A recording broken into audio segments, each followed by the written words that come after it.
Good evening friends. आज हम लोग जेल इलेक्ट्रोफोरेसिस के बारे में पढ़ेंगे। ये आपके एनसीईआरटी बुक में 12th एनसीईआरटी बुक में जो है पेज नंबर 198 पे दिया हुआ है। और एवरी ईयर हर एक साल आपके इस पार्ट से सिर्फ जेल इलेक्ट्रोफोरेसिस से एक क्वेश्चन पक्का होता है। ठीक है, तो एक क्वेश्चन यानी 4 मार्क्स पक्का करने के लिए हम लोग जेल इलेक्ट्रोफोरेसिस को अच्छे से समझेंगे। ये है क्या, इसका क्या काम है, ठीक है, तो हम लोग इसके बारे में पढ़ेंगे। अब जेल इलेक्ट्रोफोरेसिस जो है, जैसा आप जब देखेंगे आपका एनसीईआरटी बुक, तो सबसे पहले स्टार्ट करता है separation and isolation of DNA fragments. ठीक है, आइसोलेशन की जगह पर एक्चुअली मोर एप्रोप्रिएट वर्ड होता है एक्सट्रैक्शन। ठीक है, क्योंकि आप कंफ्यूज हो जाएंगे आइसोलेशन ऑफ डीएनए से। पर ये बात करता है डीएनए फ्रैगमेंट्स का। हम लोग देखेंगे डीएनए फ्रैगमेंट्स कैसे बनता है और जेल इलेक्ट्रोफोरेसिस जो है वो कैसे डीएनए फ्रैगमेंट्स को सेपरेट करता है। ठीक है, तो सबसे पहले कुछ हम लोग बेसिक्स समझेंगे और फिर हम लोग जेल इलेक्ट्रोफोरेसिस में एंटर करेंगे। तो देखो, आप सबसे पहले इलेक्ट्रोफोरेसिस को हम लोग समझने का कोशिश करेंगे। इलेक्ट्रोफोरेसिस जब आप देखेंगे, इलेक्ट्रोफोरेसिस, ठीक है, इलेक्ट्रोफोरेसिस यहां पे देखो आप दो वर्ड कंबाइन होकर बना है। एक है इलेक्ट्रो, ठीक है, यहां पे इसका मीनिंग है इलेक्ट्रिक फील्ड।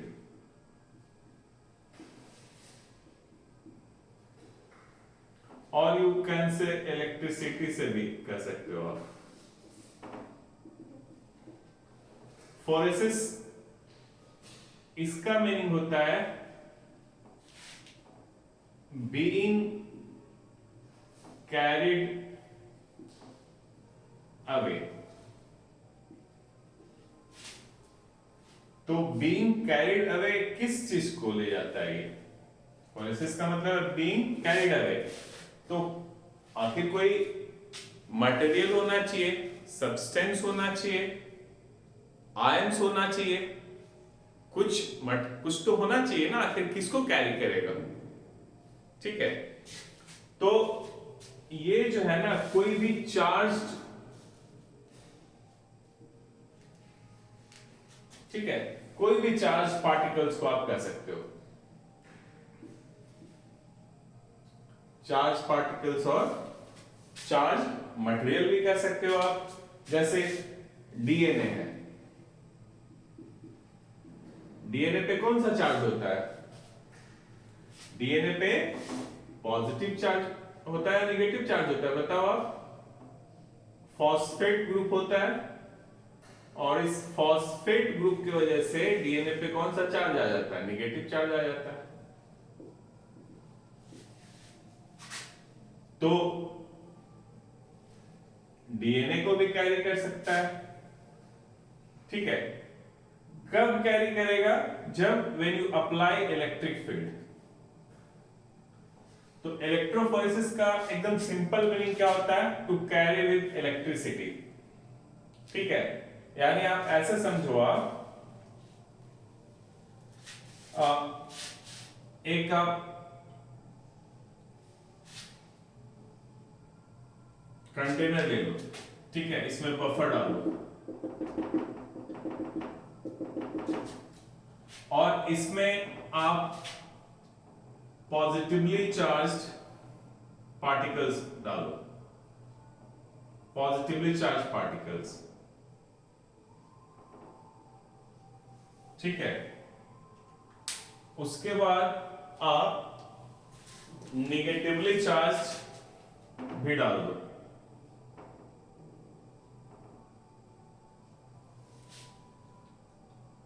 अब इसमें जो है ना,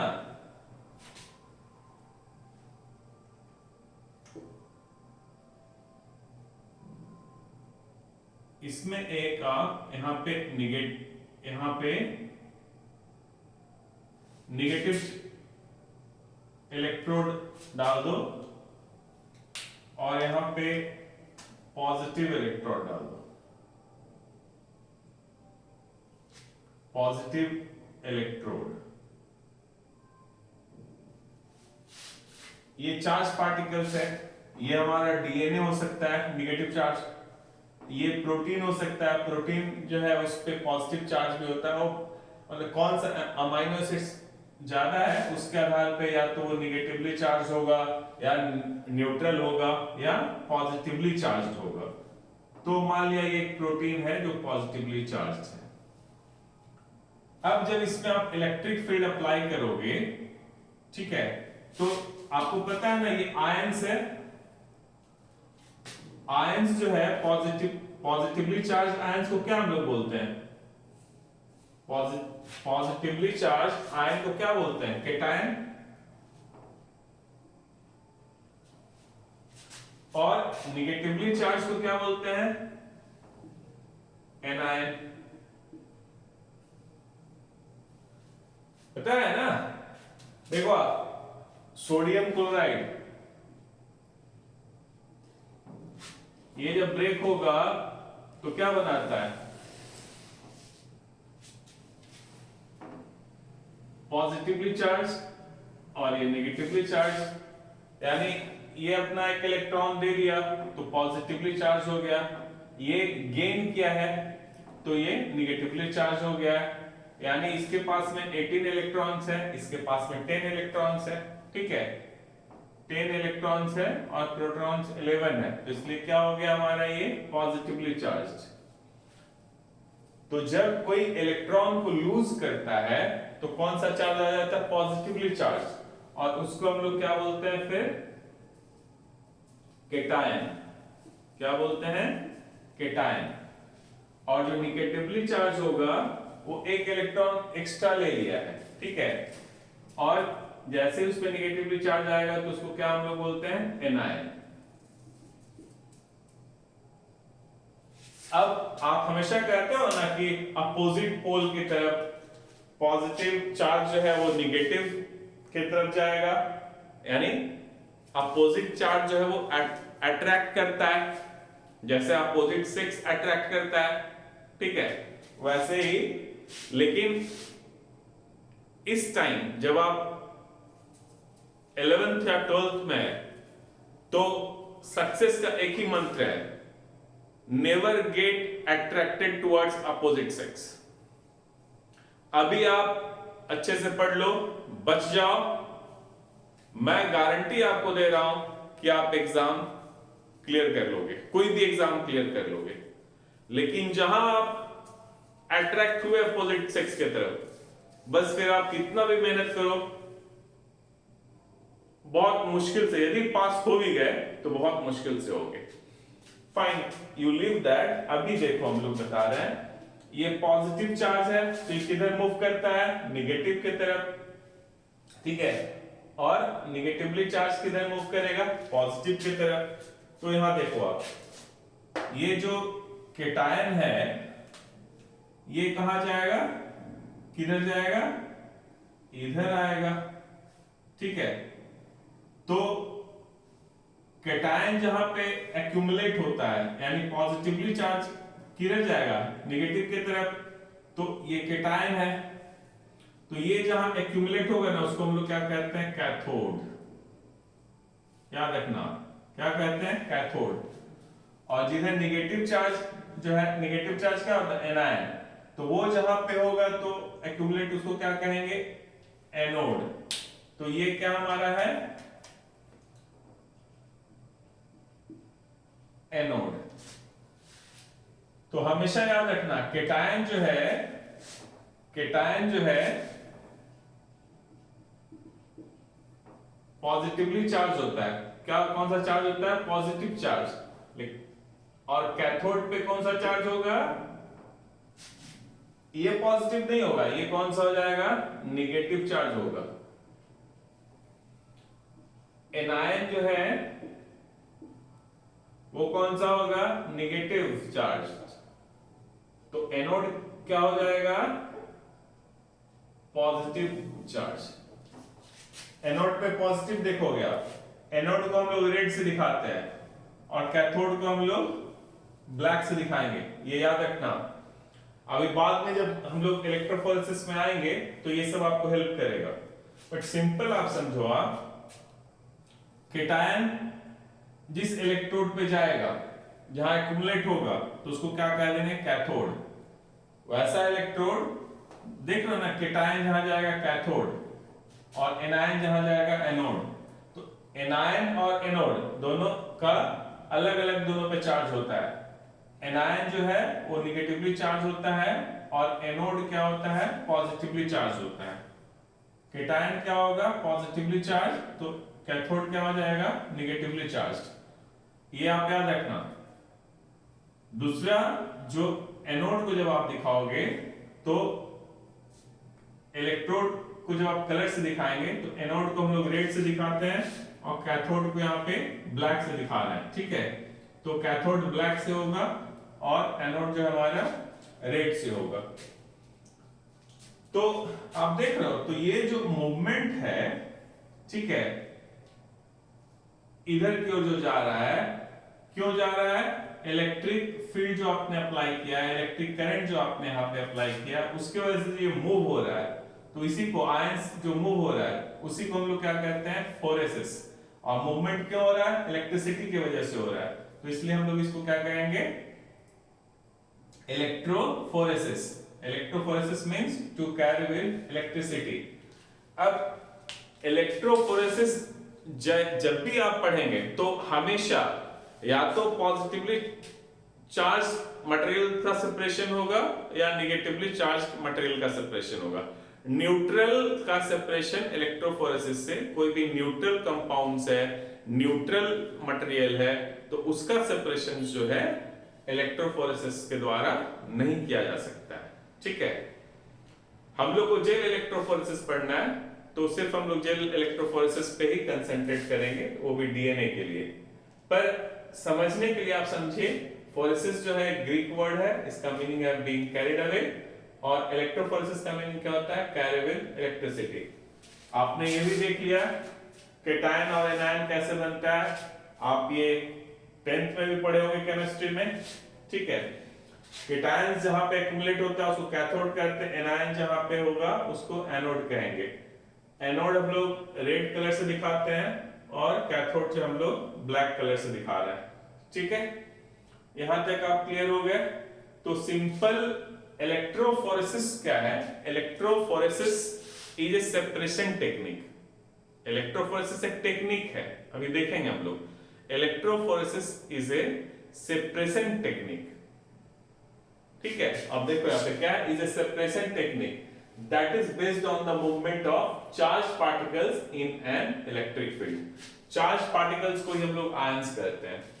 तो electrophoresis is a separation technique that is based on the movement of charged particles in an electric field.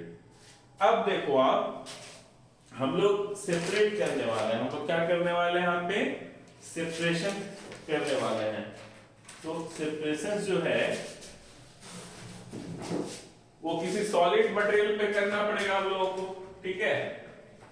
किसी सॉलिड मटेरियल पे करना होगा। यहां तक तो आप समझ गए होंगे। हर एक साल इससे क्वेश्चंस आता है, याद रखना। हम लोग को पढ़ना जेल इलेक्ट्रोफोरेसिस, ठीक है? तो देखो आप, जेल इलेक्ट्रोफोरेसिस जो है, जब हम लोग सॉलिड मीडिया पे करते हैं, यानी सॉलिड सपोर्ट पे करते हैं, सॉलिड मीडियम पे करते हैं या सॉलिड मैट्रिक्स पे करते हैं, तब हम लोग उसको कह देते हैं जेल इलेक्ट्रोफोरेसिस, ठीक है? Jail electrophoresis. जेल क्या हो गया? Solid matrix.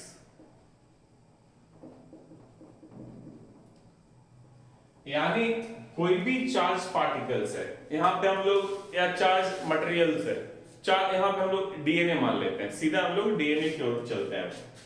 तो जब डीएनए को हम लोग सॉलिड सपोर्ट पे, ठीक है, सॉलिड मैट्रिक्स पे, सॉलिड मीडियम पे सेपरेट करेंगे, तब हम लोग उसको कह देते हैं gel electrophoresis.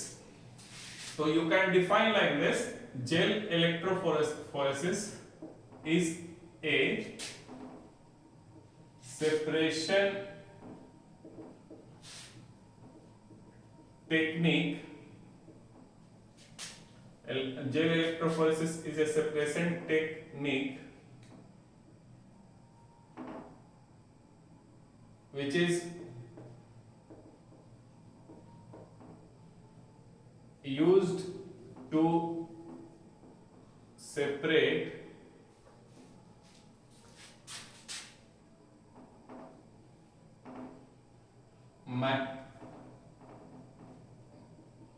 macromolecules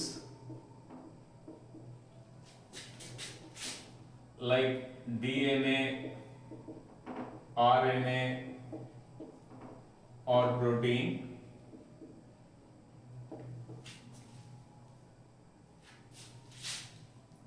is a separation technique which is used to separate macromolecules on solid, medium or matrix. इसी को हम लोग क्या कहते हैं? जेल। ऑन सॉलिड, मीडियम और matrix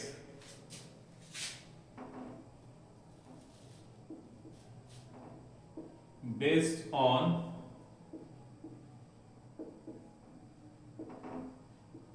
their size, based on their size in an electric field.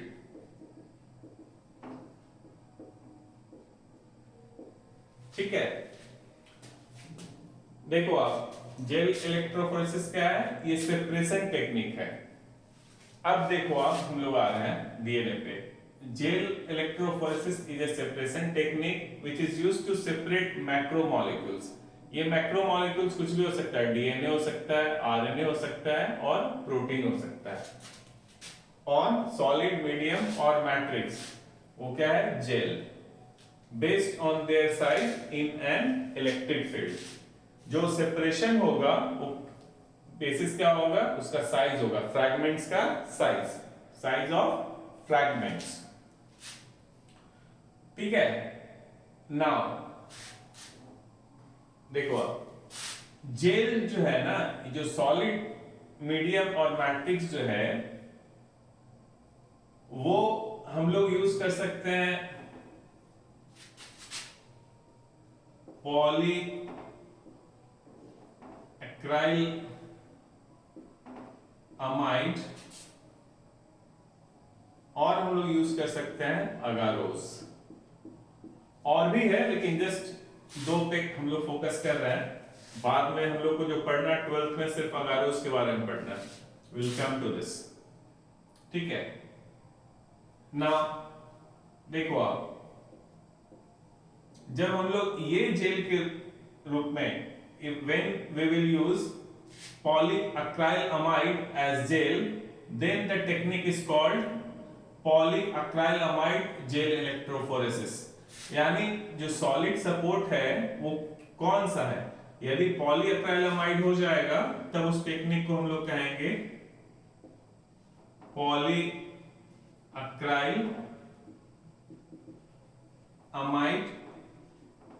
Jail electrophoresis. ठीक है। और जब हम लोग अगारोस यूज करेंगे तो हम लोग उसको कहते हैं अगारोस jail electrophoresis. This we are going to study in detail. ठीक है, पॉलीएक्राइलामाइड जेल इलेक्ट्रोफोरेसिस कब कहेंगे?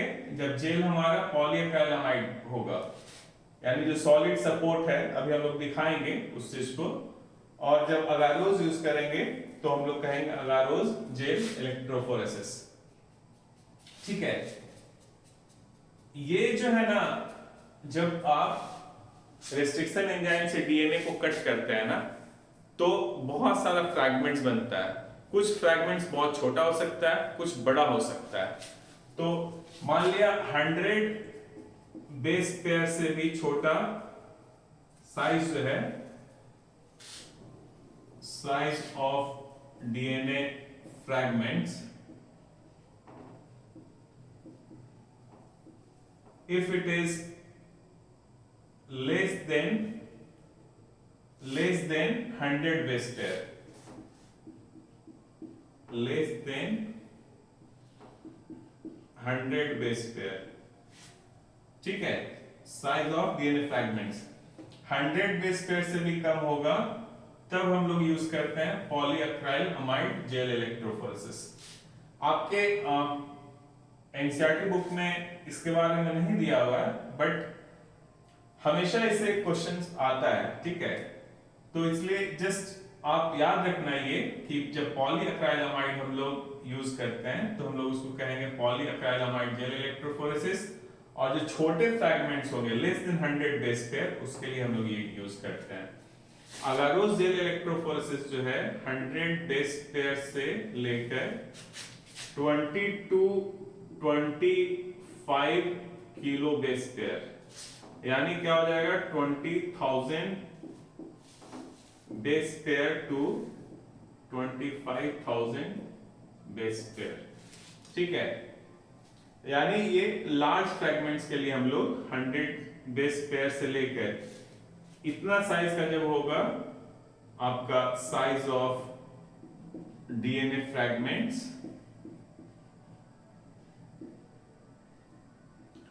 तब हम लोग यूज करते हैं अगारोज जेल इलेक्ट्रोफोरेसिस। ठीक है, आर यू क्लियर? सब अभी हम लोगों ने समझा इलेक्ट्रोफोरेसिस क्या होता है। ठीक है, फोरेसिस का मीनिंग हम लोगों ने देखा क्या होता है। ठीक है, ये ग्रीक वर्ड है, इसका मीनिंग होता है टू कैरिड अवे। फिर इलेक्ट्रो का मतलब होता है इलेक्ट्रिसिटी, इलेक्ट्रिक फील्ड, यानी जब to carried with electricity, electrophoresis. Now जब हम लोग आयंस का मूवमेंट सॉलिड मैट्रिक्स पे करवाते हैं, तब हम लोग उसको कहते हैं जेल इलेक्ट्रोफोरेसिस। अब जेल जो है हमारा सॉलिड प्लेटफॉर्म है, ठीक है, सॉलिड सपोर्ट है। अब जेल यदि आप लोग पॉलीएक्राइलामाइड यूज करेंगे तो हम लोग कहते हैं पॉलीएक्राइलामाइड जेल इलेक्ट्रोफोरेसिस। इसका होता है size of DNA fragments 100 base pair से छोटा जब डीएनए फ्रैगमेंट्स होगा तो हम लोग ये यूज करेंगे, और 100 बेस पेयर से लेकर 20 to 25 केबीपी तक यूज करेंगे, को सेपरेट करना होगा। Then you will use agarose gel electrophoresis. Now we are moving to agarose gel electrophoresis. ठीक है, हम लोग डीएनए पे बात है। तो देखो आप, ये प्रोटीन के लिए भी यूज होता है, लेकिन हम लोग को उसमें इंटरेस्ट नहीं है। जस्ट आप फोकस करो डीएनए पे। आरएनए को भी कोई भी चार्ज, किसी पे भी चार्ज होगा बायोमोलिक्यूल्स पे, तो हम लोग ये टेक्निक इलेक्ट्रोफोरेसिस जो है, जेल इलेक्ट्रोफोरेसिस जो है, यूज कर सकते हैं सेपरेशन के लिए विद सम मॉडिफिकेशन। लेकिन since we are interested in separation and isolation of DNA fragments, so directly we are coming to agarose gel electrophoresis। तो अब हम लोग पढ़ेंगे अगारोज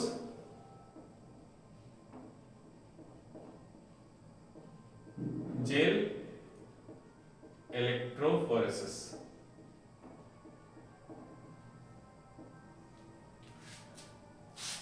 ये तो समझ में आ गया, ये क्या है, एक सेपरेशन टेक्निक है।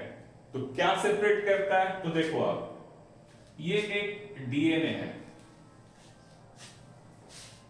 क्या है, डीएनए है, इसमें एक जीन है ए, कौन सा जीन है? ए। हम लोग को एक जीन है ए और हम लोग इसका रिकॉम्बिनेंट डीएनए बनाना चाहते हैं। लास्ट 2 वीडियो मैंने बताया रिकॉम्बिनेंट डीएनए क्या होता है, यानी when you combine DNA from 2 different source, then such combined DNA is called recombinant DNA। यानी एक प्लांट का डीएनए ले लो और दूसरा एनिमल का ले लो और दोनों को जो है जब जोड़ दोगे तो एक नया डीएनए बनेगा और इस newly formed DNA, combined DNA, इसी को हम लोग कहते हैं आरडीएनए। तो मान लिया ये एक डीएनए है और यहां पे ये जीन जो है, इस जीन में हम लोग को इंटरेस्ट है, ये जीन ए है। ये मान लिया एक हार्मोन बनाता है, ग्रोथ हार्मोन। क्या बनाता है? Growth hormone. यानी जितने भी नाटू है ना, नाटू शॉर्ट हाइट के बंदे, उनको यदि आप लंबा बनाना चाहते हो तो ये जो ग्रोथ हार्मोन आप देंगे तो वो हाइट जो है, क्योंकि ये हार्मोन ही हाइट के लिए रिस्पॉन्सिबल होता है, तो फिर वो लंबा हो जाएगा। तो हम लोग को इस ग्रोथ हार्मोन में इंटरेस्ट है, इसके जीन में। तो ये आपको कट करना पड़ेगा, ये इस डीएनए से बाहर निकालना पड़ेगा। तो हम लोगों ने देखा है कैसे निकालते हैं हम लोग, रेस्ट्रिक्शन एंजाइम से काटते हैं इसको। ठीक है, तो मान लिया हम लोग इको R1 यूज कर रहे हैं कट करने के लिए। तो आपको पता है ना इको R1 का क्या होता है रिकॉग्निशन साइट? बताओ फटाफट। GAATTC CTTAAG, यही होता है। और ये कट करता है तो कैसा एंड बनाता है? कोहेसिव एंड बनाता है। ये सिंगल स्ट्रैंडेड डीएनए है, ठीक है। इसको क्या कहते हैं हम लोग? स्टिकी एंड और कोहेसिव एंड।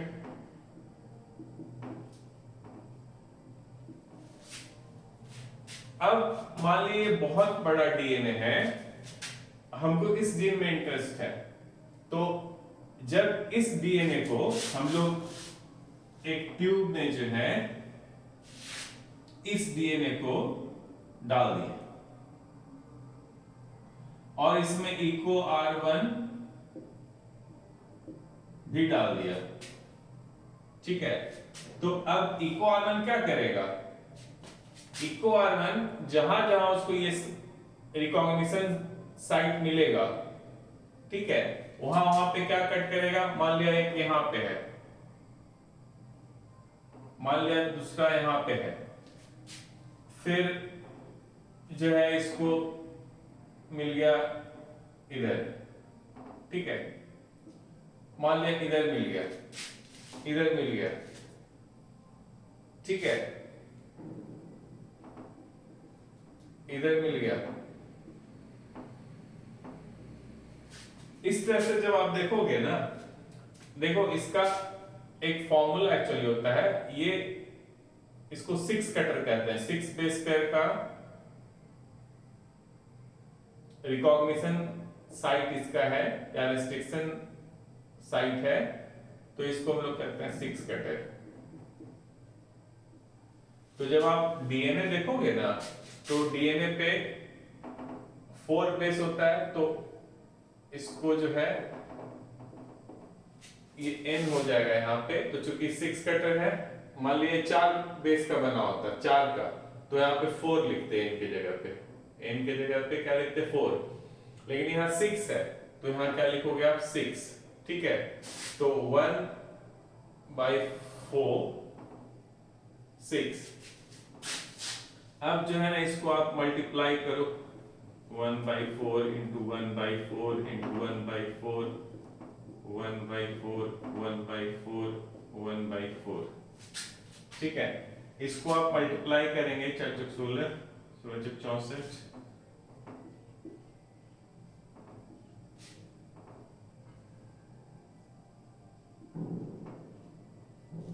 इसको फिर 4 से मल्टीप्लाई कीजिए,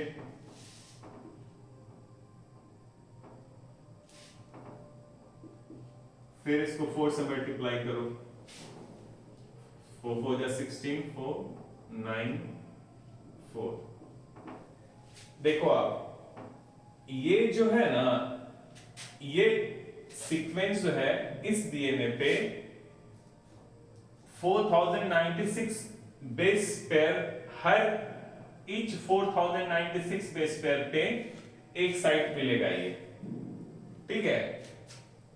जैसे मान लीजिए डीएनए है तो ये बेस आया हमारा 4096, तो यहां पे एक मिलेगा ये साइट, फिर 4096, ठीक है। मान लिया यहां पे आ रहा है, 3 यहां पे हो जाएगा, ठीक है। तो यहां पे, फिर यहां पे, ठीक है, फिर यहां पे, मतलब कि हर एक जो है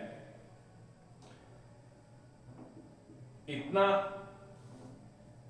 बेस पे जो है एक मिलेगा। ये जस्ट आपको समझाने के लिए बता रहा है, ये हायर क्लास में होता है, ठीक है। तो यानी कि एक डीएनए पे बहुत सारा रिकॉग्निशन साइट होगा। अब इसके कंसंट्रेशन पे डिपेंड करेगा, जब इस पे डाल दोगे ना तो ये कट करना चालू करेगा। तो मान लिया पहला कट, मान लिया ये जो है डीएनए, आप ये इक्वार जो है इधर किया, ठीक है, फिर मान लिया इधर कर दिया, ठीक है, फिर मान लिया इधर किया, फिर इधर कर दिया, फिर यहां नहीं कट करके इधर कर दिया। तो जब आप देखोगे ना तो कुछ फ्रैगमेंट्स आपको छोटे मिलेंगे, कुछ फ्रैगमेंट्स बड़े मिलेंगे, यानी बहुत सारा कट कर रहा है डीएनए को तो बहुत सारा फ्रैगमेंट्स मिल रहा है हमारा, ठीक है, बहुत सारा फ्रैगमेंट्स मिला। ये सारा फ्रैगमेंट्स कहां पे, यहां पे है जहां पे आप रिएक्शन करवा रहे थे। बहुत सारा ये कट हो गया, इधर कट हुआ, इधर कट हुआ, इधर कट हुआ, इस तरह से कट होके बहुत सारा हम लोगों को फ्रैगमेंट्स मिला, यानी डीएनए फ्रैगमेंट्स मिला हम लोगों को। अब हम लोगों को इंटरेस्ट किसमें है, इसमें है, तो इसको हम लोग कैसे आइसोलेट करेंगे।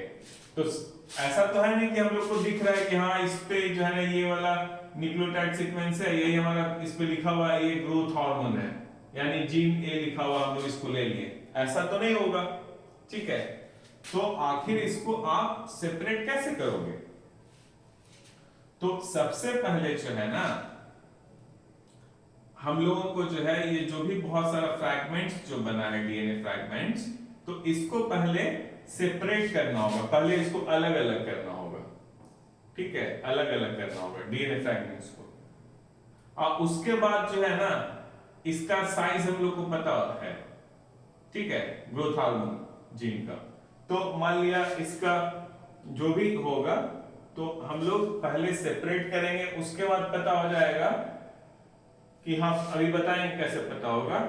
तो पता हुआ अरे ये जीन हमारा जो है ग्रोथ हार्मोन का जीन है, ए जीन है, तो फिर इसको हम लोग यहां से निकाल लेंगे। तो इसी को कहते हैं सेपरेशन और सेपरेशन एंड आइसोलेशन। तो ये जो सेपरेट करेंगे वो कैसे करेंगे, समझ में आ रही है बात। इसको देखो हम लोग कहते हैं डाइजेशन। जब डीएनए को हम लोग कट करते हैं रेस्ट्रिक्शन एंजाइम से तो इसको हम लोग क्या कहते हैं, digestion, digestion of DNA with restriction enzyme, ठीक है। और जो प्रोडक्ट हम लोग को ये मिला इसको क्या कहते हैं, डाइजेस्टेड डीएनए, डाइजेस्टेड डीएनए। ये याद रखना, डाइजेस्टेड डीएनए क्या होता है, when you digest DNA with restriction enzyme then the product you get is called digested DNA, ठीक है। और जो मान लिया इसमें सिर्फ डीएनए हमारा है, इसको हम लोग रेस्ट्रिक्शन एंजाइम के साथ में मिक्स नहीं करेंगे तो ये क्या होगा, अनडाइजेस्टेड। ये पूरा का पूरा ये क्या हो गया, अनडाइजेस्टेड। तो based on reaction with restriction enzyme we can have two types of DNA, digested DNA or undigested DNA. Undigested DNA, digested DNA and undigested DNA. Undigested DNA क्या होगा, ठीक है, undigested DNA जिसको आप रेस्ट्रिक्शन एंजाइम के साथ में reaction नहीं करवाते हैं, तो अनडाइजेस्टेड डीएनए, और जिसका रिएक्शन करवाएंगे उसको क्या कहोगे आप, डाइजेस्टेड डीएनए। तो अब आपके जो ट्यूब में जो है दोनों डीएनए है, ठीक है, मैंने बहुत सारा डीएनए फ्रैगमेंट्स है। कुछ डीएनए ऐसा भी होगा जो डाइजेस्ट नहीं हुआ होगा, मान लिया, देखो आप थोड़ा टाइम हम ले लेते हैं समझाने के लिए। इको R1 मान लिया यहां पे 100 डीएनए आपने डाला, 100 डीएनए स्ट्रैंड्स, और इको R1 50 ही डाले, तो सबको तो कट नहीं ना कर पाएगा। सबको तभी कर पाएगा जब आप बहुत देर के लिए इसके साथ में छोड़ दो, ताकि पहले ये कट करे, एक डीएनए को कट करे, फिर दूसरे को कट करे।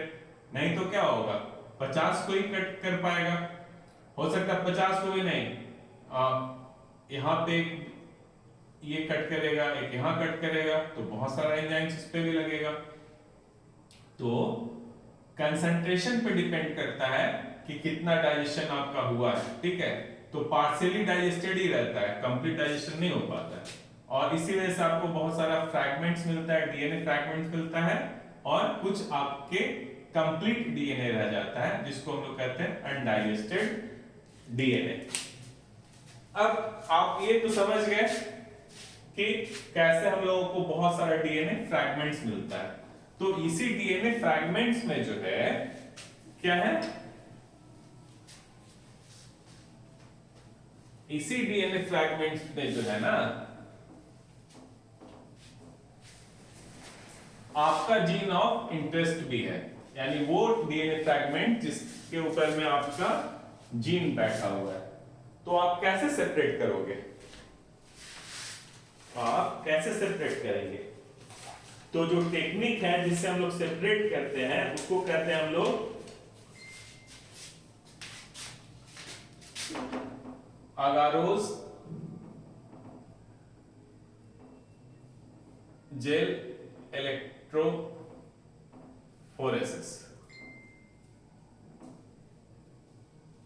ठीक है, अगारोस जेल इलेक्ट्रोफोरेसिस।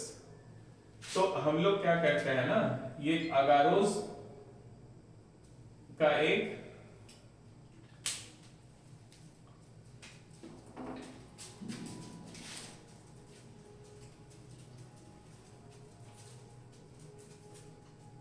अगारोस का एक हम लोग जेल बना लेते हैं। अगारोस क्या होता है, अगारोस जो है वो नेचुरल पॉलीमर है,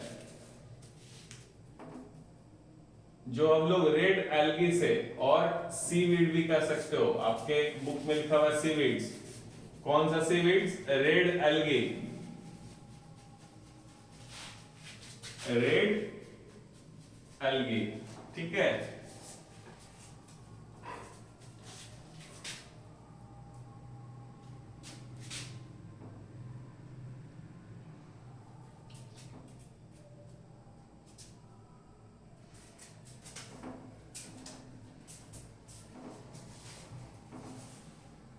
ये हम लोग अगारोस जेल बना रहे हैं, ठीक है।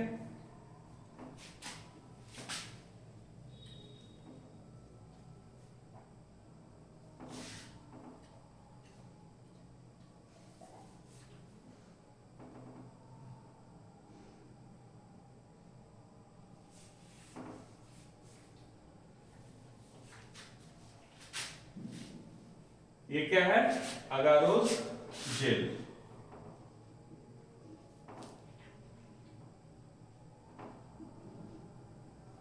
अगारोस जेल, उसके बाद ये सब जो है वेल्स हैं, बताएंगे अभी कैसे बनते हैं वेल्स। वेल्स, सब ये सब, ये आपका हो जाएगा लेन नंबर 1, लेन नंबर 1, ये लेन नंबर 2, लेन नंबर 3 और लेन नंबर 4। देखो आप, Agarose gel electrophoresis is a technique by which we separate DNA fragments on agarose gel based on size of DNA fragments in an electric field. If you want to define this, how you can define agarose gel electrophoresis? Agarose gel electrophoresis is a type of gel electrophoresis by which we separates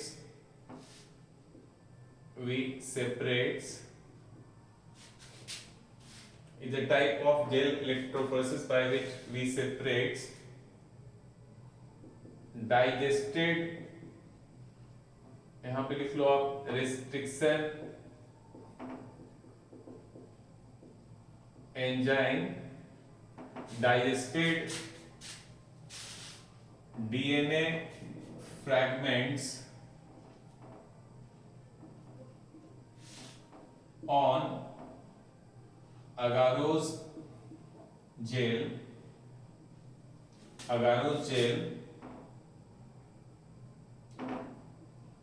in an electric field।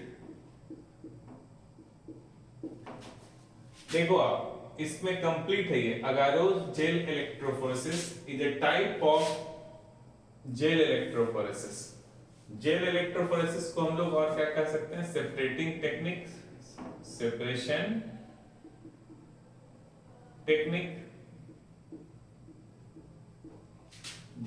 Agarose gel electrophoresis is a type of gel electrophoresis by which we separate restriction enzyme digested DNA fragments on agarose gel in an electric field। यानी आपने क्या लिया था? यहाँ DNA लिए थे बहुत सारा, ठीक है, उसके बाद इसमें रेस्ट्रिक्शन एंजाइम डाल दिए plus restriction enzyme, RE restriction enzyme को बता रहे हैं। तो जब ये डाले तो क्या मिला हम लोगों को? इसमें ये जो DNA जो है वो फ्रैगमेंट्स, छोटे छोटे फ्रैगमेंट्स में टूट गया, कट हो गया। तो इसी को हम लोग क्या कहते हैं? डाइजेस्टेड। डाइजेस्टेड किसके साथ, किससे डाइजेस्ट किए? रेस्ट्रिक्शन एंजाइम से। तो हम लोग इसको कहते हैं restriction enzyme digested DNA fragments. छोटे छोटे फ्रैगमेंट्स मिल रहे हैं, ठीक है। तो ये हो जाएगा हमारा डीएनए फ्रैगमेंट्स। अब हम लोगों को क्या करना है? इस फ्रैगमेंट्स को, जो अलग अलग फ्रैगमेंट्स हैं उसको अलग अलग करना है, सेपरेट करना है। तो किसमें सेपरेट करेंगे? ये जो हम लोग अगारोज जेल अभी बनाया है उसमें सेपरेट करेंगे, ठीक है, उसमें सेपरेट करेंगे। तो सेपरेट कैसे होगा? Based on the size of DNA fragments. And ये इसका जो साइज होगा डीएनए फ्रैगमेंट्स का, कुछ फ्रैगमेंट्स स्मॉल होगा यानी छोटा होगा, कुछ लार्ज होगा, कुछ मिडिल साइज का होगा। तो अलग अलग साइज के डीएनए फ्रैगमेंट्स होंगे, ठीक है। मान लिया यहाँ पे 10 फ्रैगमेंट्स है, ठीक है, तो हो सकता है 3 सेम साइज का हो। तो जो सेम साइज का होगा वो साथ में आके बैठ जाएगा। कुछ जो बड़े होंगे, मान लिया 2 ये बड़ा है तो ये दोनों एक साथ में आ जाएगा। 5 मान लिया और एक साइज का है, तो आप देखोगे ये एक साथ बैठेगा इस पे डीएनए अगारोस जेल पे ये एक साथ एंड 3 बैंड्स बनेंगे। अभी हम आपको ये बताएंगे। तो ये जो अलग हो रहा है ना, ये अलग अलग हो रहा है, किसके आधार पे हो रहा है? साइज के आधार पे। मान लिया ये 3 अलग अलग फ्रेगमेंट्स हमको मिला है, तो यहाँ पे 3 बैंड्स बनेगा। अभी हम आपको बताएंगे ये, ठीक है। So this you remember. तो सबसे पहले हम लोग देख लेते हैं कि जेल किस चीज का बनाते हैं हम लोग? अगारोस का। ये आप लिख लो चाहोगे तो, ठीक है, या आप स्क्रीनशॉट ले लीजिए इसका, ठीक है।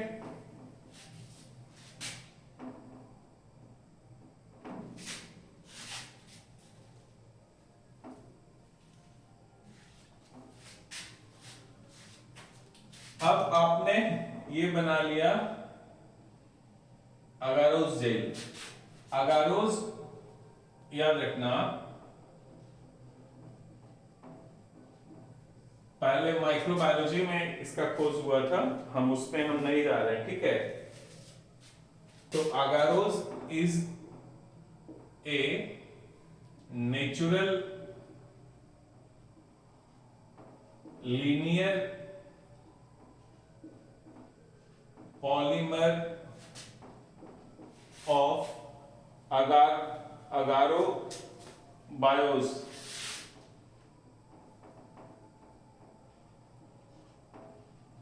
अगारोबायोस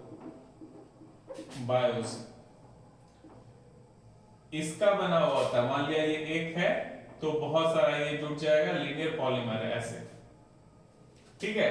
तो अगारोबायोस का बना होता है अगारोस, ठीक है। So agarose is a natural linear polymer of agarobiose. Sugar है, ठीक है, कार्बोहाइड्रेट है, और ये कहां मिलता है? सेल वॉल ऑफ, ये सेल वॉल में होता है किसका? रेड एल्गी का। हम लोग कहां से? रेड एल्गी,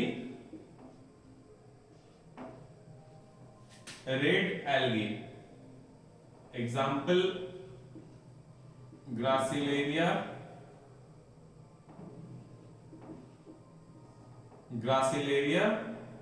और जेलिडियम। ये याद रखना, ज्यादातर जेलिडियम ही पूछेगा तो जेलिडियम। ये जो है रेड एल्गी क्या है? सीवीड्स भी इसको कहते हैं, सीवीड्स।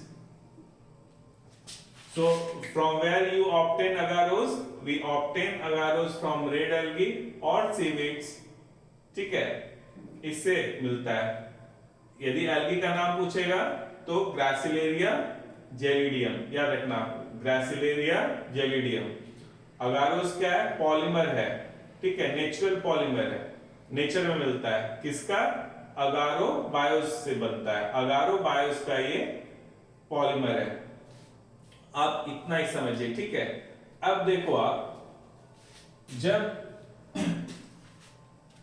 अगारोस जो है ना पॉलीमर है, तो अगारोस जैसे मान लिया जेल बनाना है ना, तो क्या करना है?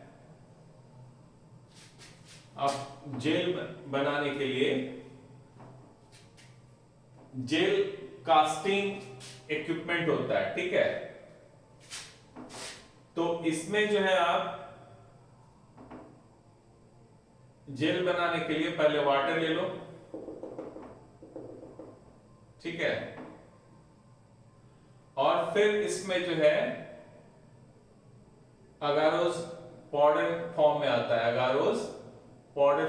है, इसमें आप डाल दो अगारोस, ठीक है, पाउडर फॉर्म में आता है ये। अगारोस जो है ना, माइक्रोबायोलॉजी और बायोटेक्नोलॉजी दोनों में बहुत हेल्प किया, ठीक है। डिटेल में हम नहीं जा रहे हैं, लेकिन यदि डिटेल में जाते हैं तो हम आपको बताते हैं कैसे डिस्कवर हुआ था। तो आप विश्वास नहीं करोगे, ये जो है ना एक हाउसवाइफ, ठीक है, उसने डिस्कवर किया था, उसके किचन से आया था। वो यूज करती थी अगारोस को जो है सॉलिडिफाई करने के लिए, ठीक है। कुछ जो वो बनाती थी, डिशेस जो बनाती थी, उसको सॉलिडिफाई करना पड़ता था, तो उस अगारोस का वो यूज करती थी सॉलिडिफिकेशन के लिए। उसी समय एक माइक्रोबायोलॉजिस्ट उसके घर पे गया, पूछा कि भाई क्या है, तो पता हुआ कि ये सॉलिडिफिकेशन में वो यूज करती है। तो बस वहां से उसने ले लिया। और माइक्रोबायोलॉजी में जितना भी आप देखोगे ना सॉलिड प्लेट कल्चर जो होता है, तो वहां पे अगारोज ही यूज होता है, ठीक है। और उसके बाद जो भी मीडिया चाहिए बैक्टीरिया को खाने के लिए वो दिया जाता है। तो जहां पे भी सॉलिड मीडिया आजकल अगारोज, वैसे ही डीएनए वर्क में भी बहुत अगारोज हम लोग यूज करते हैं। तो आप इसमें जो है ना अगारोज डाल दो और डालने के बाद इसको मिक्स कर दो, और उसके बाद जब ये 55 डिग्री सेल्सियस जो है उतना पे आ जाएगा तो एक, ठीक है, कास्टिंग प्लेट होता है, ठीक है, उस पे आप इसको पोर कर दो, तो यहाँ पे ये जो है सॉलिडिफाई हो जाएगा। और इसमें पोर करने के पहले जो है ना एक कोम्ब होता है, ठीक है, रफ यार हमको उतना आता नहीं है, ठीक है, एक कोम्ब होता है इस तरह का। जैसे मान लिया यहाँ पे 1 2 3 4 बनाना है तो 4 वाला चाहिए कोम्ब, ठीक है। तो 1 2 3 4, तो ये 4 आपका वेल बन जाएगा। तो ये कोम्ब डाल दो उसमें, तो क्या होगा, यहाँ पे अगारोज नहीं आ पाएगा, तो आपका वेल बन जाता है। उसके बाद ये 42 डिग्री सेल्सियस पे जो है सॉलिडिफाई हो जाएगा, ठीक है। उसके बाद आप उसको निकाल लो वहां से। अब देखो आप, अभी अभी हम बता रहे थे आपको जो सेपरेशन होता है डीएनए का, वो किसके आधार पे होता है, साइज, डीएनए फ्रैगमेंट्स के साइज के आधार पे। आपके एनसीईआरटी बुक में भी दिया हुआ है, तो साइज के आधार पे होता है। तो जब आप देखोगे ना, जब आप ये बनाएंगे अगारोज, तो ये बहुत सारे हम एक ले रहे हैं इसके अंदर में, ठीक है, ये एक अगारोज जेल है। तो आप देखोगे ना कि इसमें बहुत सारे पोर्स होते हैं, ठीक है। जैसे सीवर में जो है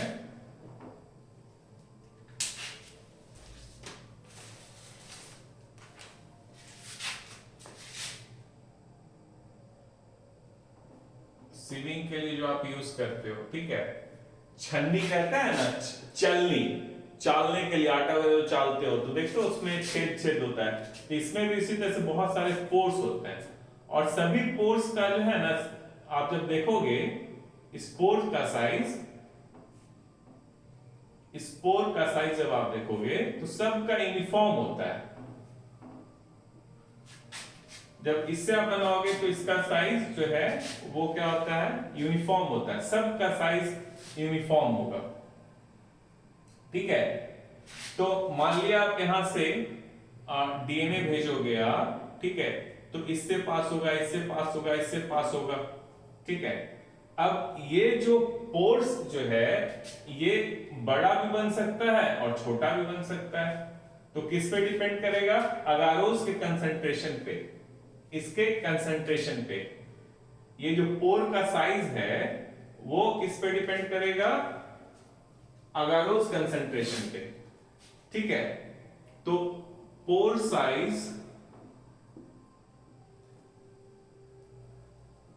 इज इनवर्सली प्रोपोर्शनल, ठीक है, इज इनवर्सली प्रोपोर्शनल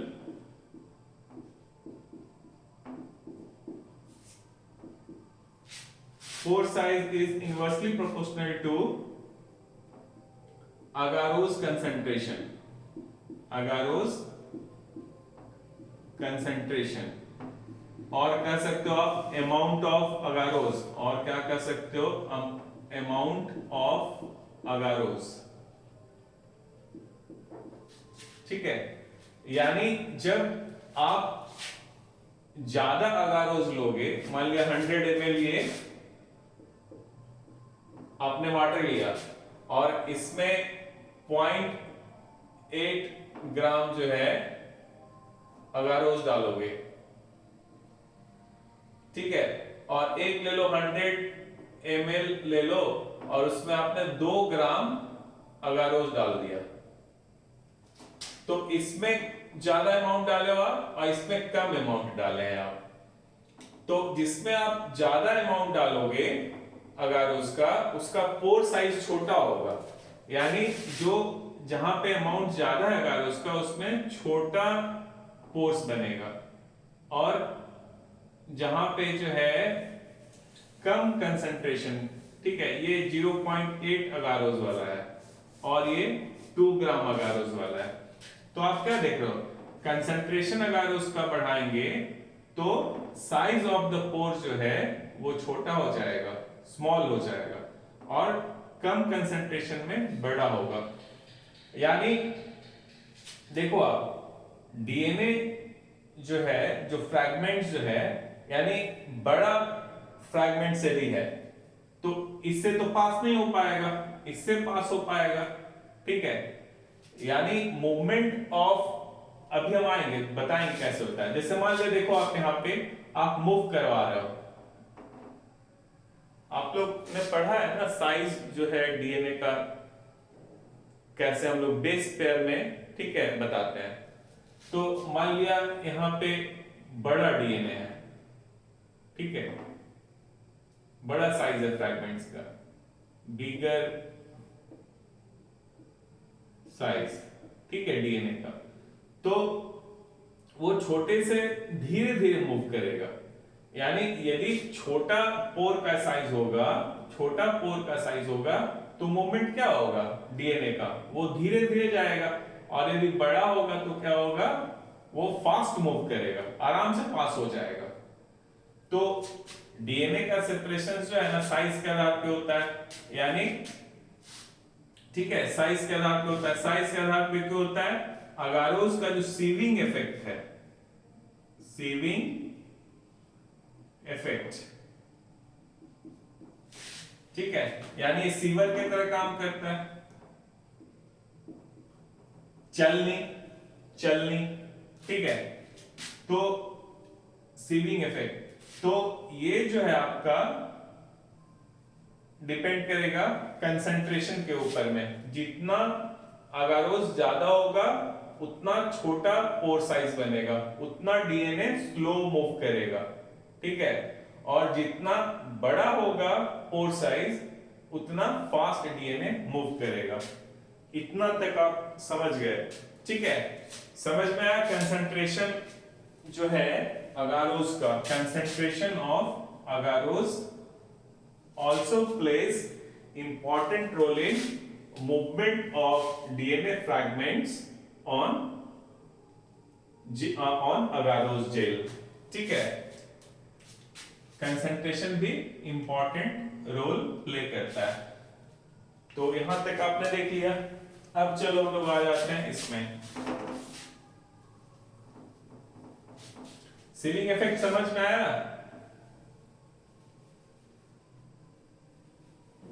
अगारोस जेल जो होता है ना वो पोरस होता है, बहुत सारे पोर्स होते हैं उसमें, वो छलनी के तरह, चलनी के तरह होता है, जो चालते हो ना आप जिस चीज से, चलनी, सीवर, ठीक है। अब चलो हम लोग देखते हैं इसमें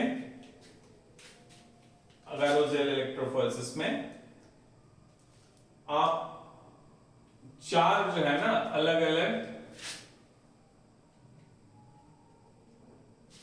4 ट्यूब ले लिए,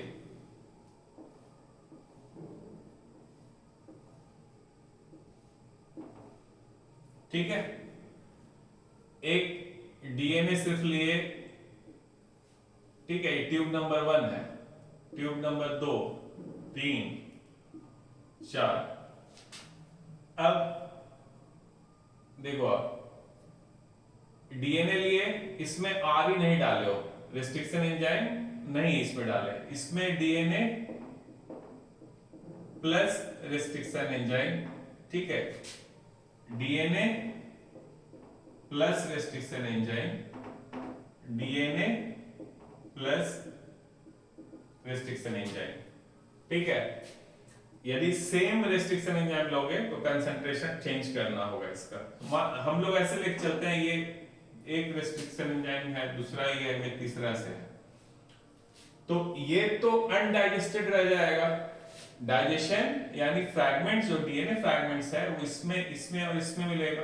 ठीक है, तो आप क्या करो, 1 वाले को इसमें डाल दो, लोड करना। डीएनए को वेल में डालने को कहते हैं हम लोग लोडिंग ऑफ डीएनए। ठीक है, तो हम लोग इसमें डीएनए डाल देंगे, ये वाला। ठीक है, इसमें डीएनए आपने डाल दिया, इसमें भी डीएनए डाल दिया। ठीक है, ये वाला इसमें डाल दिए लेन नंबर 2 में, 3 जो है इसमें डाल दिए, एक इसमें डाले, ये इसमें डाले, ये इसमें डाले और ये इसमें डाले। ठीक है, अब आपको पता है ना कि डीएनए इज निगेटिवली चार्ज, मैंने आपको बता चुका है। ठीक है, डीएनए इज निगेटिवली चार्ज। तो जब आप डीएनए को इसमें डालोगे तो क्या होगा,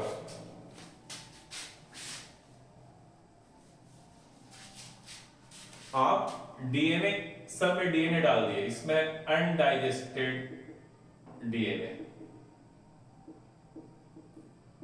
ठीक है, लाइन नंबर 1 में इसमें digested DNA, digested DNA with RE1, यहां पे digested DNA DD with RE2, digested DNA with RE3। ठीक है, उसके बाद क्या है, इसमें तो आपने लोड कर दिया। ठीक है, उसके बाद आपको क्या करना पड़ेगा, डीएनए कौन सा होता है, डीएनए इज निगेटिवली चार्ज्ड, इस पे निगेटिव चार्ज होता है। क्यों निगेटिव चार्ज होता है, फॉस्फेट ग्रुप की वजह से। तो अब जो है, जो हम लोग इसको, जब निगेटिव चार्ज है तो किधर मूव करेगा, हम बता रहे थे ना, निगेटिव किधर जाता है, पॉजिटिव की ओर जाता है। ठीक है, तो इसको जो आप लोड करोगे तो कहां लोड करोगे, इधर लोड करोगे या इधर लोड करोगे। आपने इधर लोड किया है तो यहां पे कौन सा होगा, यहां पे कौन सा इलेक्ट्रोड्स होगा, निगेटिव।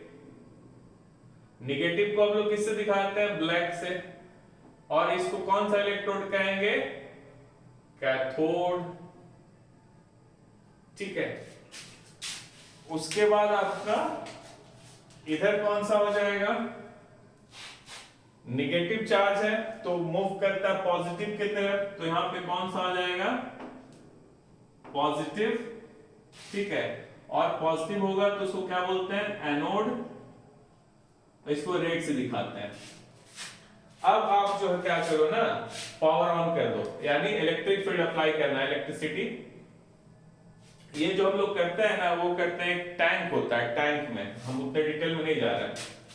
तो आप देखो यहां पे निगेटिव और यहां पे पॉजिटिव, तो जब आप जो है इस पे जैसे ही आप डाले इलेक्ट्रिक फील्ड, तो अब डीएनए पे निगेटिवली चार्ज है वो पॉजिटिव की तरफ, यानी ये एनायन है, निगेटिव चार्ज है तो एनायन है, वो किधर जाएगा, एनोड की तरफ जाएगा, पॉजिटिव।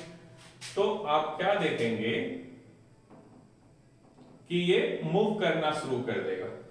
ठीक है, जब मूव करना शुरू करेगा तो ये अनडाइजेस्टेड डीएनए, यानी एक ही डीएनए है, एक ही साइज का, जितना भी डीएनए इसमें होगा, मान लिया 50 कॉपी डाला आपने, तो सभी सेम साइज का रहेगा। तो आप क्या देखोगे, यहां पे आके, और बड़ा है तो यहां पे आके बैठ गया ये। ठीक है, डीएनए बैंड से, ये क्या है, डीएनए बैंड्स, ये बैठ गया आपका। अब ये जो है ना, ये डाइजेस्ट हो गया। अब आप देखो यहां पे ये एक इधर बना रहा है,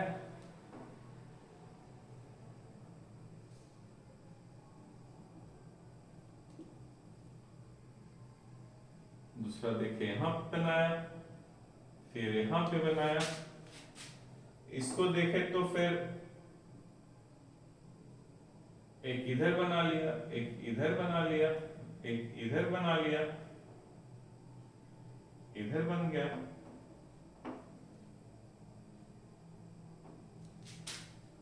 इसमें देखें तो एक तो इसके सामने में मिलेगा, फिर यहां पे भी बना है, इधर बन गया।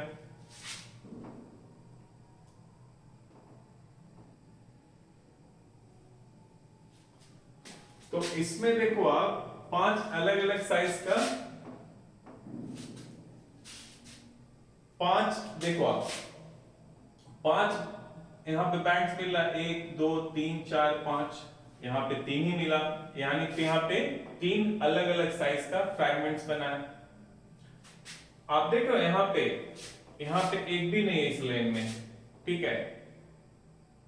तो ये जो इसका मूवमेंट हो रहा है, ये जो मूव करना शुरू हुआ तो साइज के आधार पे हुआ, ठीक है। अब देखो यहां पे हम लोग समझते हैं, सबसे ऊपर में कौन सा रहेगा, लार्जेस्ट डीएनए फ्रैगमेंट्स। मूवमेंट का डायरेक्शन क्या होगा, निगेटिव टू पॉजिटिव, निगेटिव से पॉजिटिव की तरफ ये लार्जेस्ट डीएनए फ्रैगमेंट्स होगा, और नीचे जो है हो जाएगा स्मॉलेस्ट डीएनए फ्रैगमेंट्स।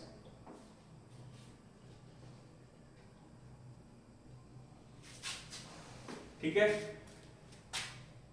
अब समझना हम लोग को ये है, आप जैसे इलेक्ट्रिक फील्ड डाले इस पे तो एक फोर्स लग रहा है उसको मूव करवाने के लिए, तो फोर्स तो यूनिफॉर्म है। अब जब आप एक फोर्स लगाओगे, मान लिया एक हाथी है, एक कुत्ता है, एक बिल्ली है, एक चूहा है, और तुम एक बराबर का फोर्स लगाओ सभी पे, तो हाथ, ठीक है, मतलब कि जैसे मान लिया 10 न्यूटन फोर्स लगा रहे हैं हम लोग सब पे, एलिफेंट पे भी, डॉग पे भी, कैट पे भी और रैट पे भी। तो जब आप फोर्स लगाओगे तो हाथी पे लगाओ तो क्या होगा, बड़ा साइज में तो थोड़ा सा ही मूव हो पाएगा, लेकिन डॉग को जब लगाओगे तो हाथी से ज्यादा मूव करेगा। कैट क्या होता है, साइज में उससे भी छोटा है तो और ज्यादा मूव कर जाएगा, आगे चला जाएगा।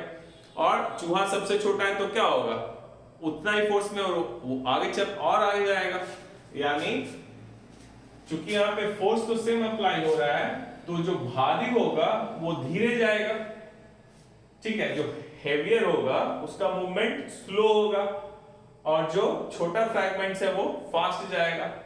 पहला, यानी साइज के आधार पर उसका मूवमेंट हो रहा है। दूसरा, जब आप देखोगे कि हम आपसे बता रहे थे, जब आप जेल बनाते हैं तो इसमें बहुत सारे पोर्स बन जाते हैं ऐसे ऐसे, और सभी पोर का साइज सेम होता है, तो ये डीएनए जो है इसी से पास होता है।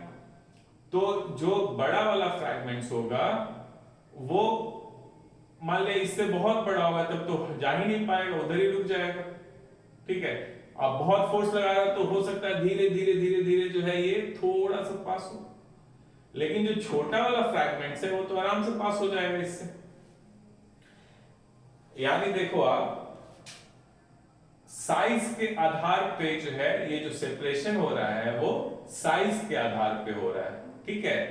जिसका जितना बड़ा साइज होगा वो वेल के उतना ही पास होगा, यानी नेगेटिव चार्ज के कैथोड के उतना ही, जहां पे आप लोड किए उसके उतना ही पास होगा, और जो छोटा होगा वो उतना ही दूर जाएगा। यानी आप कह सकते हो, आप क्या कह सकते हैं,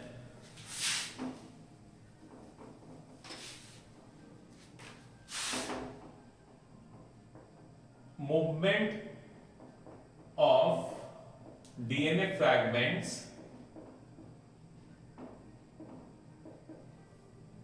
is inversely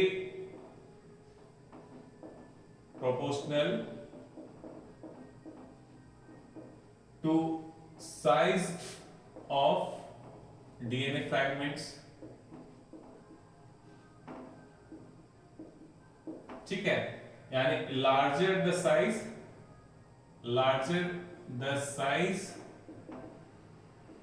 of DNA fragment, larger the size of DNA fragment, lesser the movement, यानी जितना बड़ा साइज होगा उतना कम डिस्टेंस ये मूव करेगा, and smaller the size of DNA fragment,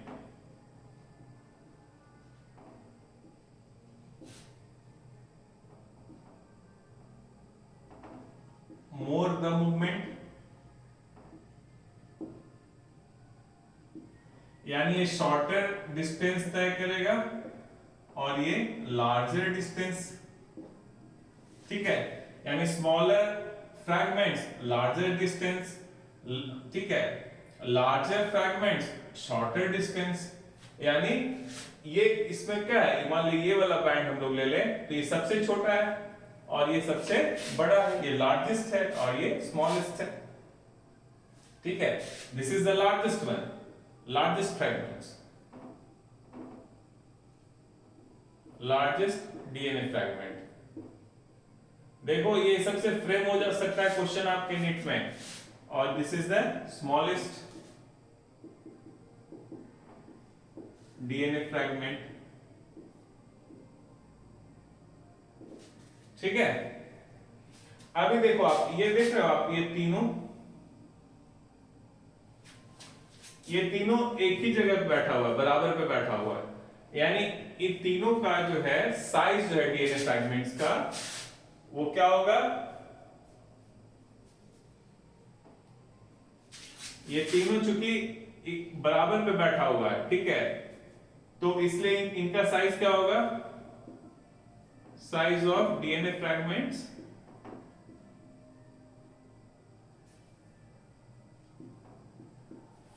are size of DNA fragment is equal, ये तीनों का साइज जो है बराबर है। यहां पे देखो आप, ये दोनों भी क्या है, ये दोनों का भी बराबर होगा, यानी जो सेम साइज होगा फ्रैगमेंट्स का वो एक ही जगह पे आकर जेल पे, अगारो जेल पे बैठेगा, ठीक है। तो यहां पे हम लोगों ने क्या देखा, ठीक है, क्योंकि डीएनए जो है वो निगेटिवली चार्ज है, डीएनए क्या है, निगेटिवली चार्ज होता है, इसलिए इसका मूवमेंट किधर होगा, एनोड की तरफ होगा। एनोड को हम लोग लाल रंग से दिखाते हैं, कैथोड से एनोड की तरफ होगा, ठीक है। क्यों, क्योंकि डीएनए हमारा निगेटिवली चार्ज है। दूसरा है जो है सेपरेशन जो होगा वो साइज के आधार पे होता है, तो जो बड़ा फ्रैगमेंट्स होगा, जो बिगर फ्रैगमेंट्स होगा, ऐसे भी जानते हैं ना, मोटा आदमी क्या धीरे चलता है, दौड़ा दो मोटा को पतला को, ठीक है, तो जो मोटा होगा वो धीरे दौड़ेगा, जल्दी थक जाएगा, बैठ जाएगा, तो आप देखोगे जल्दी बैठ गया। उसके बाद जो सबसे छोटा होगा सबसे तेज भागेगा, जो सबसे पतला है तो वो सबसे दूर तक जाएगा। तो जो सेपरेशन है वो डिपेंड करता है size of DNA fragments, and smaller the fragment larger the distance covered by the fragment. तो this is the direction of movement है, लार्जेस्ट डीएनए फ्रैगमेंट्स ऊपर में होगा, स्मॉलेस्ट डीएनए फ्रैगमेंट्स। आपके एग्जाम में दे सकता है, ठीक है, एक डायग्राम बना देगा और ठीक है दे देगा ऐसे ए बी सी डी, ऐसे पूछेगा इसमें से कौन सा स्मॉलेस्ट फ्रैगमेंट है, कोई इंफॉर्मेशन नहीं, मतलब साइज इसका नहीं बता रहा है कि 100 केबी का है या 10 केबी का, सब कुछ नहीं, सिर्फ आपको ये 4 दे देगा, उसका ए बी सी डी, और पूछ लेगा कि बताओ इसमें से सबसे छोटा फ्रैगमेंट कौन सा है, तो डी है, देखो तो ये नीचे है ना उससे, तो सी हो जाएगा आंसर। तो ऐसे पूछ सकता है वो। तो चलो ये तो सेपरेट हो गया, ठीक है, ये क्या हो गया, सेपरेट हो गया। तो क्या हम लोग को ये दिखता है सेपरेट होते हुए? नहीं, ये नहीं दिखता है। इसके लिए क्या करना पड़ेगा आपको? स्टेन करना पड़ेगा डीएनए को। क्या करना होगा? डीएनए को स्टेन करना होगा। तो देखो आप याद रखना, डीएनए स्टेन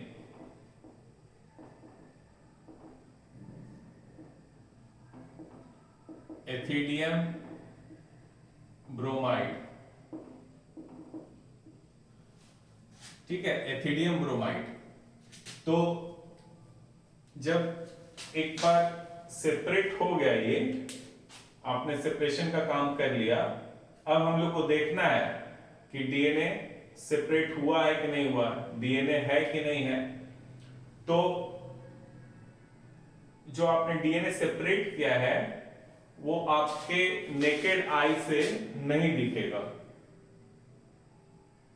या फिर हम लोग को पता है डीएनए को देखने के लिए हम लोग अल्ट्रावायलेट रेडिएशन का यूज करते हैं, यूवी लाइट यूज करते हैं, ठीक है, उसको कहते हैं यूवी ट्रांस इल्यूमिनेटर। जो मशीन आता है जिससे हम लोग देखते हैं डीएनए को, उसको कहते हैं यूवी ट्रांस इल्यूमिनेटर। तो क्या आप ऐसे ही जेल को देखोगे यूवी ट्रांस इल्यूमिनेटर से तो दिखेगा? नहीं दिखेगा। तो सबसे पहले इसको हम लोग को स्टेन करना पड़ता है, ठीक है। जब आप हायर क्लासेस में जाएंगे तो आप देखेंगे हम लोग क्या करते हैं ना, एथिडियम ब्रोमाइड को जब अगारोस जेल बनाते हैं ना तो उसी में डाल देते हैं, क्योंकि एथिडियम ब्रोमाइड जो है ये हाईली कार्सिनोजेनिक है। इससे जब भी काम करना चाहिए तो बहुत सेफ्टी के साथ में, highly carcinogenic, highly carcinogenic. Carcinogenic का मतलब क्या होता है? Cancer producing.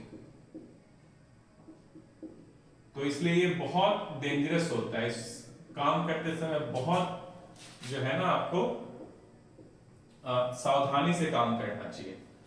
और एक बात आप ये भी याद रखिएगा, ज्यादातर जो हम लोग अगारोस जेल इलेक्ट्रोफोरेसिस यूज करते हैं तो उसमें 0.8% अगारोस लेते हैं। अगारोस, जस्ट फॉर इंफॉर्मेशन, 0.8% अगारोस मैक्सिमम जो वर्क करते हैं हम लोग, तो 0.8% अगारोस लेते हैं, यानी 0.8 ग्राम इन 100 ml वाटर। ओके, तो फाइन। तो हम लोगों ने सेपरेट कर लिया, ठीक है।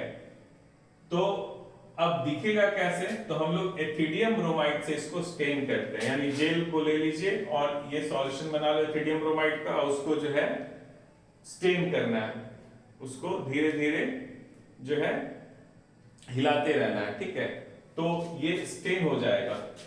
और जब एक बार स्टेन हो जाएगा, स्टेन होता क्या है ना, जैसे जो डीएनए आपका है ना और आपका जो न्यूक्लियोटाइड्स है, ये एथिडियम ब्रोमाइड उनके बीच में जाके बैठ जाता है, वही स्टेनिंग हमारा होता है। तो डीएनए को ये स्टेन कर देगा एथिडियम ब्रोमाइड। और एथिडियम ब्रोमाइड जो है, जब अब आप इसको यूवी लाइट में देखोगे, किस में देखोगे? यूवी लाइट में। यूवी लाइट, अल्ट्रावायलेट रेडिएशन में, ठीक है, अल्ट्रा वायलेट, ये सब याद रखना, अल्ट्रावायलेट रेडिएशन।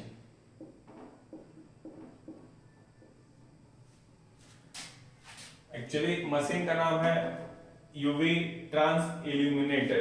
तो आप जैसे इस स्टेन, जब आपने एथिडियम ब्रोमाइड से इसको स्टेन कर दिए और फिर जो है ना मरकरी की तरह ये होगा, और जब यूवी लाइट उस पर डालोगे, फोकस करोगे, तो यहाँ पे ये जो बैंड है ना आपको दिखेगा, bright orange coloured DNA bands.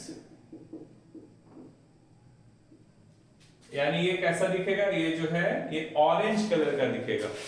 यानी जब आप यूवी लाइट डालते हो ना तो ये जो एथिडियम ब्रोमाइड जो है वो फ्लोरेसेंस करना चालू कर देता है। तो आपको जो है कैसा दिखेगा, bright orange coloured DNA fragments. और फिर आप इसका फोटोग्राफी कर लो, ठीक है, दिख रहा है उसका फोटोग्राफी कर लो, क्योंकि जैसे आप यूवी लाइट हटाइएगा फिर नहीं देख पाइएगा।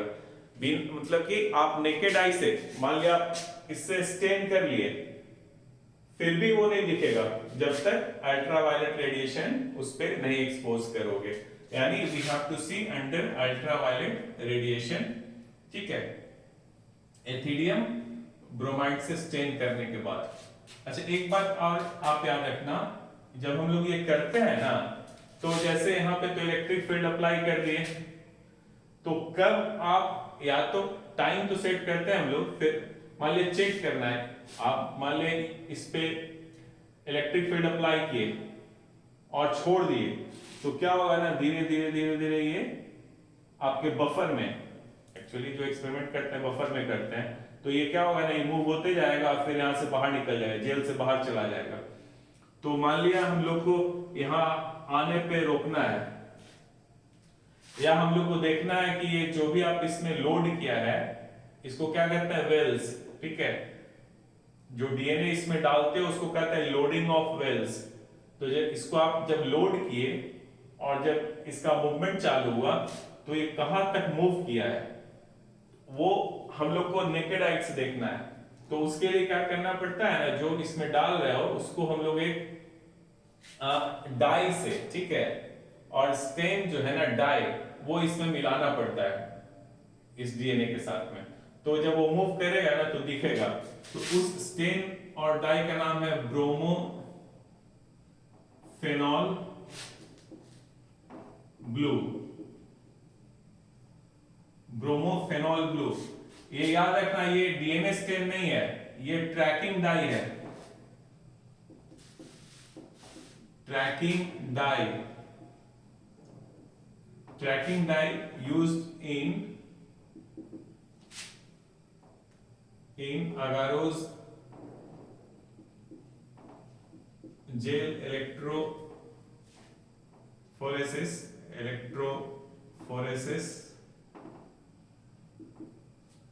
आप पॉलीक्राइलामाइड में भी यूज कर सकते हो। Tracking dye used in agarose gel electrophoresis to track the movement, यानी कहां तक ये मूव किया है, ठीक है, तो ये बताता है ब्रोमोफेनॉल ब्लू, ये ब्लू दिखेगा। तो ये दोनों कंफ्यूज नहीं होना है। एथिडियम ब्रोमाइड जो है वो डीएनए को स्टेन करता है, डीएनए जो विजुअलाइज हो पाता है, इससे डीएनए आपको नहीं दिखेगा, इससे जस्ट दिखेगा कि कुछ मूव कर रहा है, बस यहाँ पे भी आया, यहाँ पे आया, ठीक है, ऐसे दिखेगा। तो ये ट्रैक करते हैं कि कहां तक चला है, यहां से जो चला वो कहां तक पहुंचा है इसमें से। लेकिन डीएनए इससे आप नहीं देख सकते हो। डीएनए देखने के लिए एथिडियम ब्रोमाइड, ऑलवेज रिमेंबर, और ये अक्सर ही एग्जाम में आता है, ठीक है। तो दो यहाँ पे एक डीएनए स्टेन यूज करते हैं, इसका नाम है एथिडियम ब्रोमाइड, और यूवी लाइट के अंदर हम लोग देखते हैं, ठीक है। दूसरा है ब्रोमोफेनॉल ब्लू, ये ट्रैकिंग डाई है, ठीक है, ट्रैक करते हैं कहां तक ये मूव किया है। यहां तक clear?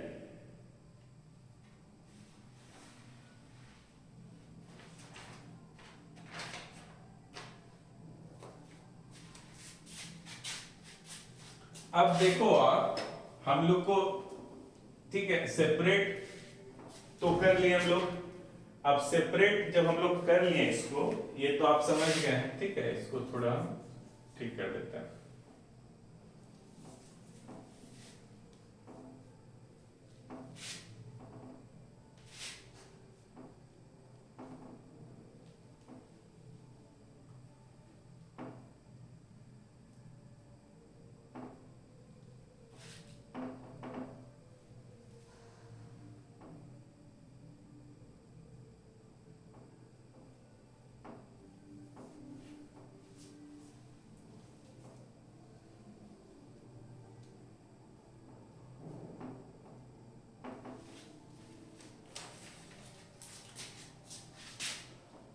figure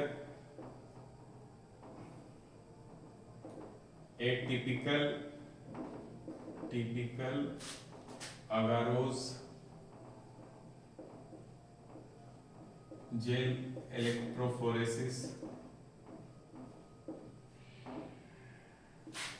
showing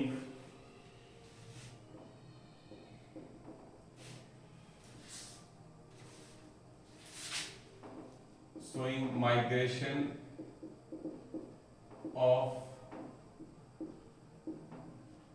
undigested DNA lane number 1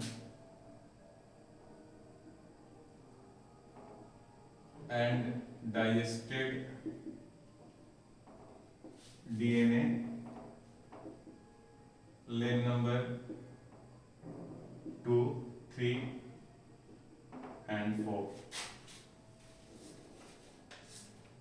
ठीक है, अब देखो आप सेपरेट तो हो गया, लेकिन इसमें कोई एक ही होगा ना जो हमारा इंटरेस्ट का डीएनए है, जिससे हम लोग रिकॉम्बिनेंट डीएनए बनाना चाहते हैं। तो वो हम लोग कैसे फाइंड आउट करते हैं? देखो आप, जो जीन होता है ना उसका एक साइज होता है, ये आपके बुक में नहीं दिया हुआ है, हम आपको समझाने के लिए बता रहे हैं। ठीक है, तो मान लिया जो ग्रोथ हार्मोन जीन है उसका साइज मान लिया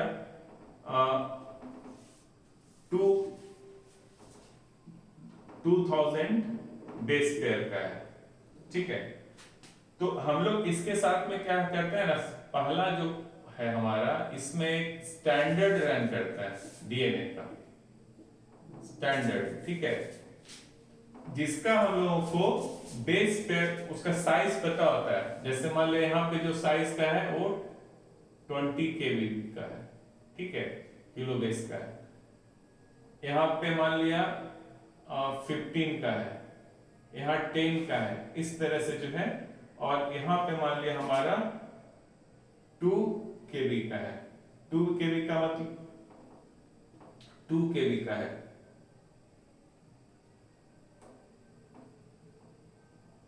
2 kb का है मान लिया। ठीक है,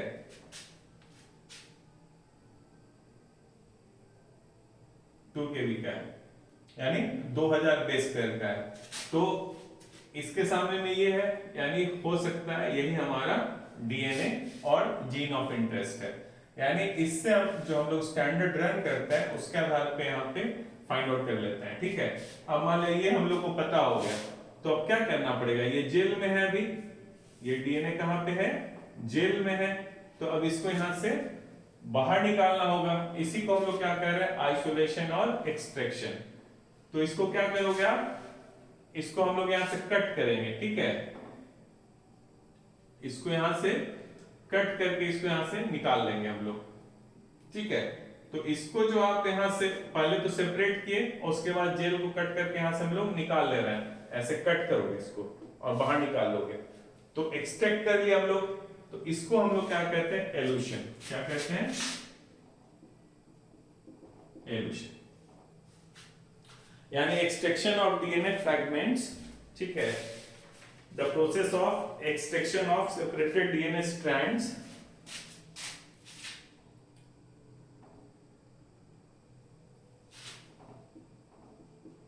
the process of extraction of separated DNA fragment is called elution. Elution क्या हुआ?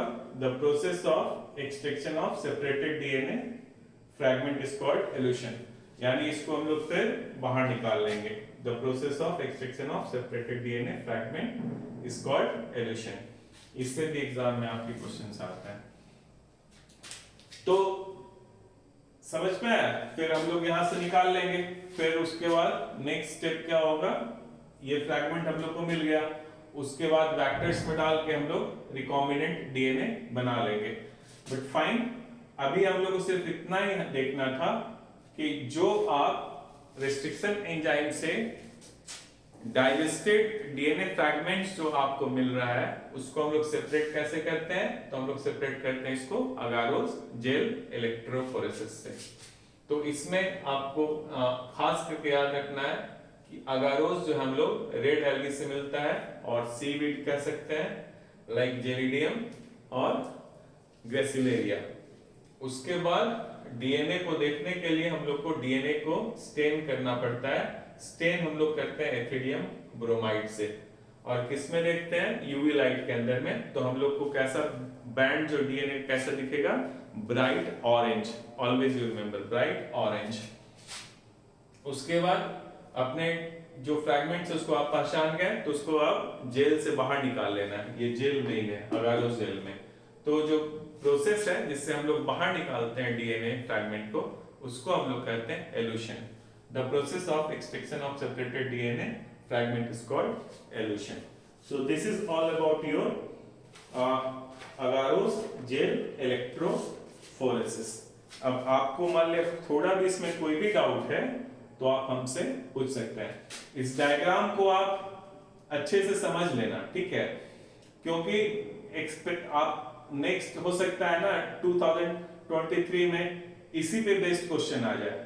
कुछ नहीं करेगा, आपका फ्रैगमेंट्स बना देगा, नाम दे देगा और पूछ लेगा इसमें बताओ स्मॉलेस्ट कौन सा है, इसमें से लार्जेस्ट कौन सा है। फिर मूवमेंट डीएनए पे कौन सा चार्ज होता है, निगेटिवली चार्ज। तो इस वजह से वो किधर मूव करेगा, एनोड के तरफ। एनोड रेड कलर से पॉजिटिवली चार्ज है।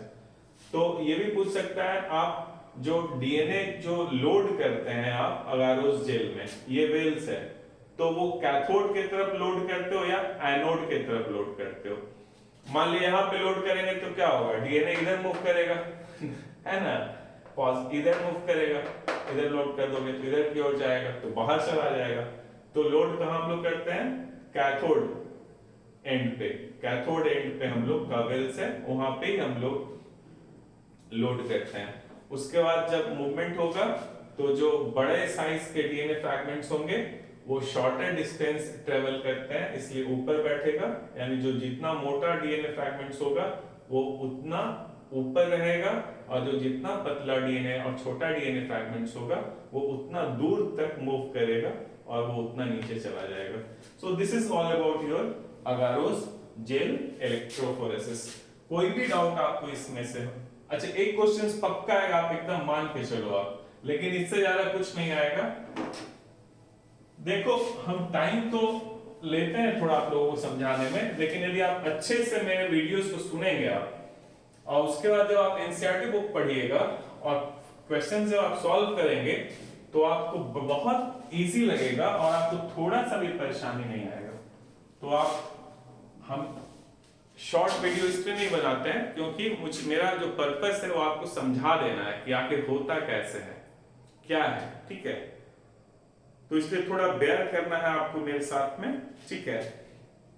और ध्यान से आप वीडियो को देखिएगा, और हम आपसे पक्का बता रहे हैं यदि थोड़ा टाइम लगेगा लेकिन आप अच्छे से सुन लेंगे ना तो आपको बहुत आपका कंसेप्ट क्लियर हो जाएगा, और कोई भी क्वेश्चन जो है आप इससे आराम से सॉल्व कर पाएंगे, ठीक है। आप रेस्ट्रिक्शन एंजाइम जो हमने बताया उसको आप एक बार देखिए, और उसके बाद आप जो भी क्वेश्चंस आज तक आए हैं, ठीक है, उसको सॉल्व करके देखिए। मेरा ये पक्का वादा है कि एक भी क्वेश्चन उससे बाहर से नहीं आएगा। बहुत सारे क्वेश्चंस हम लोग करेंगे भी बाद में, और आप देखिएगा आपके एग्जाम में हो सकता है बहु क्वेश्चंस आ जाए। मुझे प्रिपेयर करना पड़ेगा, क्वेश्चंस हम करेंगे, लेकिन आप देखोगे एकदम बहु क्वेश्चंस आ गया। तो थोड़ा सा टाइम आपको देना होगा, लेकिन ये पक्का है कि आपके माइंड में जो भी हम बताएंगे वो सेट हो जाएगा, ठीक है। So thank you so much.